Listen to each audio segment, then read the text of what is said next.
रात का अंधेरा गहरा हो रहा था और शहर की सड़कों पर सन्नाटा छाया हुआ था। वही सड़कों पर चलते हुए एक युवती जिसका नाम काव्या था अपने जीवन के सबसे अजीब और रहस्यमयी अनुभव की शुरुआत करने वाली थी।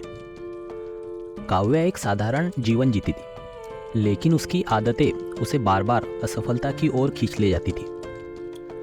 दोस्तों, कला वाइट में आपका स्वागत है।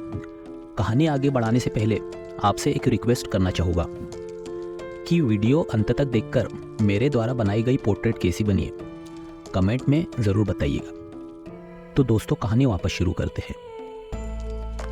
एक रात जब काव्या अपने घर लौट रही थी, उसे रास्ते में एक पुरानी और उजड़ी हुई दुकान दिखाई दी। उसे लगा कि यह दुकान पहले कभी नहीं देखी थी। कुछ अजीब सा खिंचाव उसे दुकान की अंदर खींच ले गया। अंदर एक बूढ़ा आदमी बैठा था, जिसकी आंखों में गहरी समझ और अनुभव झलक रहा था। बूढ़े ने काव्या को देखा और बोला, क्या तुम जानना चाहती हो कि तुम्हारे जीवन में बदलाव कैसे आ सकता है? काव्या ने चौंक कर पूछा, आप कौन हैं? बूढ़े ने मुस्कुराते हुए कहा, मैं एक गाइड हूँ जो तुम्हें अपने जीवन की आदतों के जाल से बाहर निकालने आया हूँ। काव्या को समझ नहीं आया कि बूढ़ा क्या कहना चाहता था, लेकिन वह उसकी बातों से आकर्षित हो गई। बूढ़े ने एक किताब निकाली और उसे काव्या को थमा दिया।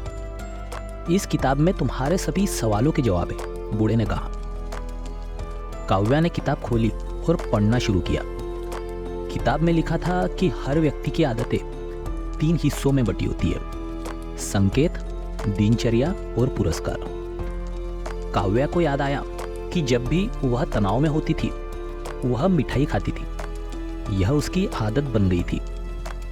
बूढ़े ने काव्या को बताया कि अगर वह अपनी आदतें बदलना चाहती है, तो उसे सबसे पहले संकेत पहचानना होगा। काव्या ने सोचा कि उसका संकेत तनाव है। बूढ़े ने आगे कहा, अब तुम्हें अपनी दिनचर्या बदलनी होगी।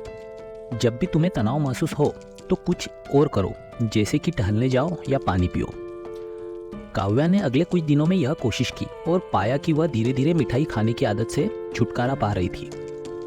उसे समझ आया कि संकेत और दिनचर्या में बदलाव से ही आदतें बदल सकती है। फिर एक रात जब काव्या दुकान पर वापस आई, उसने देखा कि दुकान गायब हो गई थी। वह चौंक गई और सोचने लगी कि क्या यह सब उसकी कल्पना थी, लेकिन किताब अब भी उसके हाथ में थी। काव्या ने किताब के आखिरी पन्ने पर लिखा देखा, अंत में हर आदत का एक पुरस्कार होता है। अपने नए दिनचर्या के लिए भी एक पुरस्कार तय करो, जिससे तुम्हें संतोष मिले। काव्या ने अपने जीवन में इन सिद्धांतों को लागू किया और देखा कि उसकी आदतें बदल रही थी। वह अब अधिक सकारात्मक और सफल व्यक्ति बन गई थी। कहानी के अंत में काव्या को एहसास हुआ कि बूढ़ा वास्तव में कौन था। वह उसके अपने विचारों और समझ का प्रतीक था, जो उसे सही दिशा में ले जाने आया था। काव्या ने समझ लिया कि जीवन की हर आदत को बदलने की ताकत हमारे अंदर ही होती है। बस हमें उसे पहचानने और सही दिशा में कदम बढ़ाने की जरूरत होती है। और इस तरह काव्या ने अपने जीवन की सबसे बड़ी सीख प्राप्त की, आदतों की शक्ति को पहचानने और उसे बदलने की। वीडियो पसंद आई हो तो कृपया लाइक और शेयर जरूर करें, और इस तरह की यूनिक वीडियो देखने के लिए चैनल को सब्सक्राइब कर लें। कमेंट में अपनी राय जरूर दें। धन्यवाद।